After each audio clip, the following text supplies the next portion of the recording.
Mexican immigration of the 1920s. To the Mexicans, the United States was El Norte, the North. As word of better opportunities spread, immigration fever began. News of the success of fellow villagers encouraged others. Returning Mexicans wore shoes and they flaunted their wealth. Jesus Garcia, who later immigrated, remembered. This is what he said. As I heard a lot about the United States, it was my dream to come here.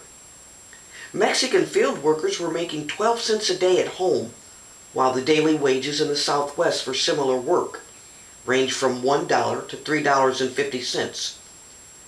El Paso, Texas was sometimes called the Mexican Ellis Island and was the most important border entry for Mexicans.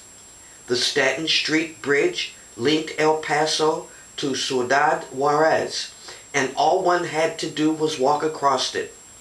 But the reception on the other side of that bridge was often terrifying. First, the immigrants had to undergo the humiliation of a public bath and give the officials their clothes for fumigation. They were herded into examination pens where up to 600 people had to wait for hours with no drinking fountains or no toilet facilities. How degrading! The passage of the Immigration Act of 1917 had added a literacy test and a head tax as entry requirements. These conditions were usually applied only to poor immigrants. Those who dressed well or showed that they were upper-class immigrants often could forego the tests as well as the humiliation of the public bath. The Mexican Revolution, which began in 1910 and continued for almost 10 years, sent refugees pouring across the border. They came to the Southwest, particularly California, where commercial agriculture was booming. Large land reclamation and irrigation products brought water to land that previously could not be farmed. And at the same time, the new restrictions on Asian immigration had made agriculture workers very scarce. So the white growers started to send recruiting agents to Mexico, because at that time the U.S. was seeking out Mexicans because it needed them to work the fields. The Mexican people worked in berry fields from February to June, and then picked grapes and they picked cotton.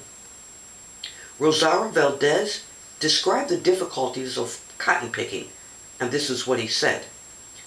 He said, I'd have a 12-foot sack that I'd tie around my waist, and the sack would go between my legs, and I'd go on the cotton row, picking cotton and just putting it in the sack. So when we finally got the sack filled really good, we would pick up the sack, toss it over our shoulders, and then I would walk, put it up there on the scale, and have it weighed, put it back on my shoulder, climb up a ladder on a wagon, and empty the sack in. Now, Mexicans were moving outside the Southwest as well. By the end of the 1920s, Mexican immigrants were picking beets in Minnesota, assembling cars in Detroit, packing fish in Alaska, laying track in Kansas, and meatpacking in Chicago. Still, 80% of the Mexican-American population lived in the traditional states of California, Colorado, Texas, New Mexico, and Arizona. Then the Caribbeans began to arrive. The Caribbean sent many immigrants to the U.S. during these years. Many Caribbean-born arrivals settled in Harlem, which was the capital of Black America.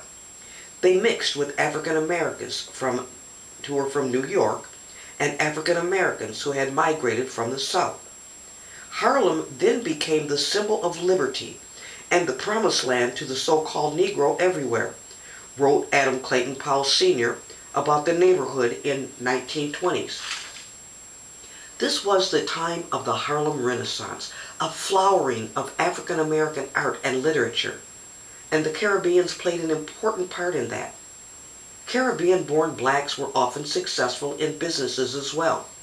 The most famous Jamaican immigrant was Marcus Garvey, who started the Black African movement, or the Pan-African movement, which was the largest African American organization in the nation's history. The 1920s saw the beginning of the Puerto Rican colony in New York. It started in World War I and grew to 135,000 before the massive migration of the 1940s. Actually, New York was the second colony of Puerto Ricans outside their home island. The first had been in Hawaii, whose plantation owners sent agents over to Puerto Rico to recruit sugarcane cutters. The first Filipino immigrants were the war brides of American soldiers who fought in the Spanish-American War of 1898. Then a small number of Filipinos came to the mainland as students, but prejudice forced them into migrant farm work, particularly in California. In June, many went north to Alaska to work in the annual salmon harvest. Now, men with college degrees, Filipinos that is, worked cleaning, processing, and canning fish.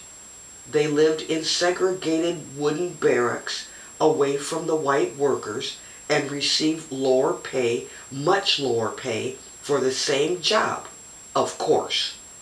So this is just a glimpse of how America has treated its immigrants, the Mexican immigrants and the Asian immigrants, never giving them a feeling of total equality, even after getting their naturalization papers. They were always an outsider. And not much has changed in the hearts of America towards the Mexican. What's happening today, what's happening now, is not new in America. It's a new game, but with the same heart. Like, subscribe, think for yourself. This is a Marologic channel.